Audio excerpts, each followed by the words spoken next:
Everyone, this is Alfred Maximo ng Watermax Enterprises and welcome to my Watermax TV. So ito po ang first water refilling station, television na kung saan ina-assist po namin ang lahat ng mga may inquiry sa water refilling station. Nag-start po ako since mga 3 taon nang nakalilipas. Ayan, so after 3 years, nag-start na po ako ng Watermax TV. Marami po akong mga YouTube tutorial na nilalabas sa market kung saan marami po ang natututo pagdating sa water refilling station. Ngayon, dahil po marami rin po ang nagsusubscribe sa atin, please click the bell button and subscribe button para mas marami po tayong magawang mga video na kagaya na ito. Mga kaibigan, pakishare niyo po ang mga videos ng ganito upang marami po tayong mga OFW na matulungan sa iba't ibang panig ng Pilipinas. Ayan mga kaibigan, muli po, iniimbitahan ko po kayo na subscribe ang aking YouTube channel, Alfred Watermax, at ang Watermax Enterprises sa Facebook page. Ayan, ang topic natin today po ay tungkol sa water refilling station business. So, ngayon po, I have a good news sa inyo. So, ang news ko sa inyo, mga kaibigan, marami po ngayon ang nagpapatayo ng water refilling station. Ngayon, dahil sa dami po niyan, ang good news pa niyan, sa permit, nakakatipid po tayo. Bakit kamo? Ngayong pandemic, wala po tayong nire-required na seminar. Dahil ang DOH po mismo ay walang naibibigay na schedule sa atin ng seminar na 40-hour seminar. Dahil bawal nga po ang social distancing law. Meron pa po tayo niyan. So, for the meantime, ang seminar po ng DOH ay wala pang schedule. So yan po ang good news ko sa inyo. So samantalahin niyo po sa mga gustong magpatayo ng water refilling station, applyin niyo na o ngayon pa lang para kumikita na yung negosyo nyo. Then you go to seminar. Ibig sabihin, medyo nakabawi na po kayo pagdating sa pag-a-apply ng mga permits. So ngayon mga kaibigan, muli po, pinapakilala ko ang sarili ko. Ako po si Alfred, ang founder ng Watermax Enterprises, the best water refilling station provider in the Philippines. Ayan po. So, ituturo ko po kayo sa aking munting pagawaan ng mga makina kung paano namin ginagawang pulido at systematic ang lahat ng ating fabrication. Tara, doon tayo sa labas. Okay, so mga kaibigan, dito po ang ating munting planta ng water refilling station equipment. So ito na po yung second office na ating ginawa na kung saan pinalaki po natin ang showroom para sa mapulido natin ng lalo ang ating kumpanya. Tara dito sa ating manufacturing site. So ito po yung mga stainless na ginagamit po natin. For the meantime, kung nakikita nyo po, nagtatabas po tayo ng mga stainless. Ito po ay ipapadala natin ngayon sa Iloilo. Ayan, meron na pong may-ari nito. Isesend namin sa Iloilo lahat po yan. Okay? So, marami po nag-orders ng mga machines sa Watermax Enterprises. Pero kapag shipping fee po tayo doon sa iba't ibang panig ng bansa, lahat po ay chop-chop. Ibig sabihin, lahat boxes like that. Kata nyo po yun? So, ganyan. Legit po ang ating kumpanya. Kung makikita nyo po, lahat po yan ay ino-open ko in public. You can watch it on YouTube. You can watch it on Watermax Enterprises. So, kami po, nakikita nyo po, puro live video tutorial kami. Wala pong edited. Walang tinatago. Nakikipag-communicate ako sa inyo through heart. By the heart. Hindi po to scripted. So, lahat ng mga tanong na lumalabas dyan sa live, pwede nating sagutin. May tanong na po ba? Wala pa. So, yan. So, ito po yung mga makina natin ginagawa. Sige, continue lang yung ginagawa nyo, mga kaibigan. So, ayun po yung mga staff natin. Yan. Okay. Tinamaan na si Edmar. So, habang tinatabas po yung mga yan, ito po yung mga boxes na ready for shipping. Papunta na po ito, bound to Iloilo. Every time na magpapaship po kami ng ganito, kinukuha po ito ng AP Cargo at dinadala po namin sa iba't ibang panig ng Pilipinas. Ganun po ka-easy mag-order sa amin. We do our transaction online. Okay? Tara sa opisina, balik tayo. Pasok po kayo mga sir. Alright. Meron akong topic na gustong buksan ngayon regarding sa mga water refilling station owner. Kagaya ng sinabi ko kanina, samantalahin nyo na habang may pandemic kasi ngayon po yung time na less ang requirements natin pagdating sa mga permits. So, isa pa, ang Watermax Enterprise po ay meron po kaming tutorial o troubleshooting sa lahat ng mga machine na ini-install namin. At the same time, mga kaibigan, ang kagandahan po sa Watermax, sabi ko nga, meron po tayong tinatanggap ng mga samples ng tubig na kagaya ng mga ito. Pinag-aaralan po namin lahat ng mga machine po namin. This is custom made. Hindi po yan basta-basta lang ginagawa, mga kaibigan. Lahat po yan ay pinag-aaralan namin. Ayan. Shoutout ko po pala yung mga nag-down payment ngayong araw. Anong araw ba ngayon? June 18, 2020. Ayan. So, gusto kong pasalamatan yung mga taong nagtitiwala sa Watermax Enterprises. At nakalista na po yung mga nagbigay ng reservation sa atin. Gusto ko kayong batiin sa ganitong paraan. Kung bakit ko ito ginagawa, mga kaibigan, para malaman nyo na in-acknowledge po namin ang inyong deposit. I know po na ang mga ipinadala nyong pera sa amin, alam ko po na yan po ay hard-earned money. Pinaghirapan nyo po yan, inipon nyo po ng ilang taon sa abroad. Tapos, ang mabigat niyan, maloloko pa kayo ng ibang mga supplier. So, ina-avoid ko po yung ganong mga sistema. Kaya po, sa mga gustong magpa-install ng water refilling station, wag na po kayong magbaka sakali sa mura. Humanap po kayo ng kumpanya na pinagkakatiwalaan sa buong bansa. Dapat po, tatak Watermax. Ito po yan eh. Nag-install ka ng water refilling station, at the end of the day, bigla ka mababankrupt. Bakit ka na-bankrupt? Kasi yung tubig mo hindi masarap inumin. Ito mga kaibigan, ulitin ko po sa inyo. Hindi lahat ng purified water masarap na. Hindi lahat ng mineral water masarap na. Hindi lahat ng alkaline masarap na. Depende po yan sa manufacturer ninyo.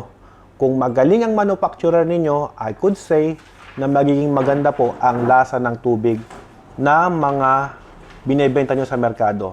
Pag masarap ang lasa ng tubig, mas malaki ang chance nyo na maging successful water refilling station operator. Ang kagandahan sa Watermax, tutulungan ko po kayo kung paano i-market ang inyong mga produkto. Mga kaibigan, sabi ko nga sa inyo, this is not scripted, wala pong cut.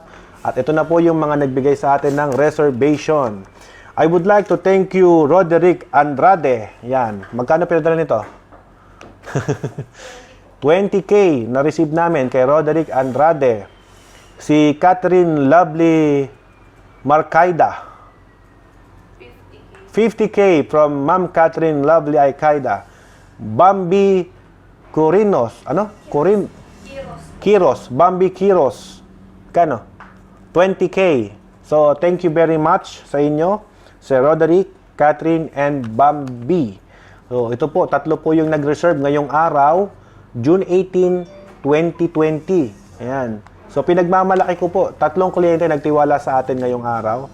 Mga taga-saan to? Sa taga-saan si Roderick? Morong Rizal. Ayan, si Roderick Andrade ng Morong Rizal. Maraming salamat sa iyo. Bibigyan kita ng malaking snappy salute. At kay Ma'am Catherine Lovely Marcaida. Taga saan to? Binangonan Rizal. Alright. Magkano dinaon? 40,000? 50,000. Dalawang salute. 50 eh. Alright. Kay Bambi Kiros, magkano ang dinaon? 20K. Sir Bambi Kiros, taga saan po sila? San Fabian, Pangasinan. Oh, snappy salute. Alright.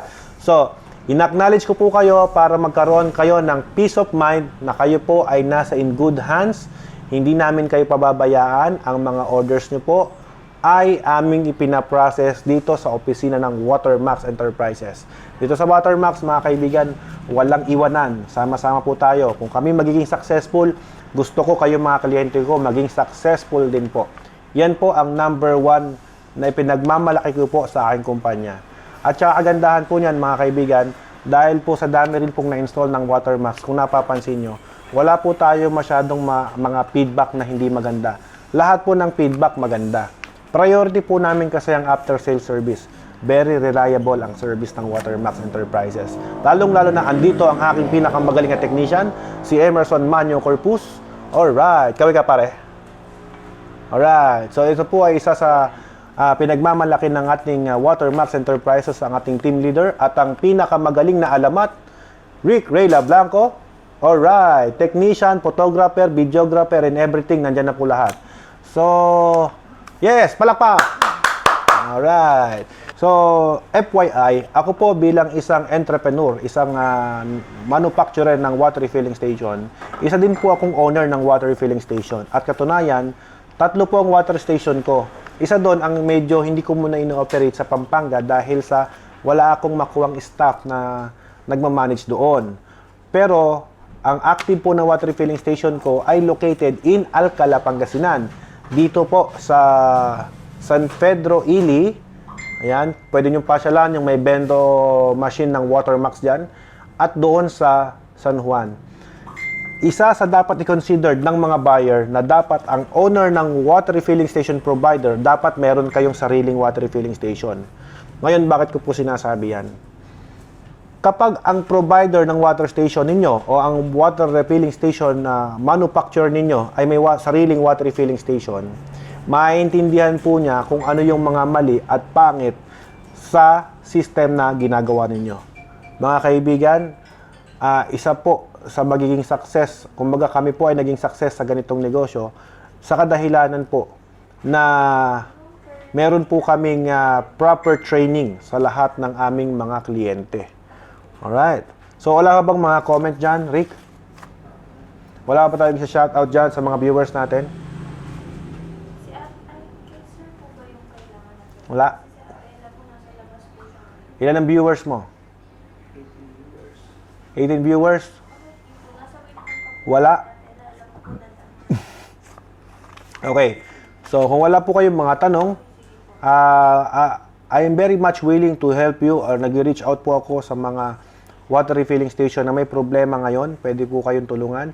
Right now, ang aking isang technician ay nahandoon sa GMA Cavite, kung saan ay tino-troubleshoot natin ang isang water refilling station na humingi ng tulong sa Watermax Enterprises. Bakit humingi ng tulong? Kasi yung tubig mismo niya ay hindi mainom ng may-ari. Pag naibenta niya yung tubig niya, ibinabalik sa kanya. So, technically, mababangkara po yung ganong klaseng negosyo. So, sa Watermax, papasarapin natin yung lasa ng tubig niya at sisiguraduhin natin na magiging malakas ang water refilling station business na tinatayo natin sa buong bansa. Alright. So, mga kaibigan, ito lang ba ang nag-down, Chloe? Ngayong araw lang to. Iba pa yung mga nakaraang araw. Ayan. So, mga kaibigan, meron din po akong YouTube channel. Marami po akong YouTube channel. I have 3. Alfredo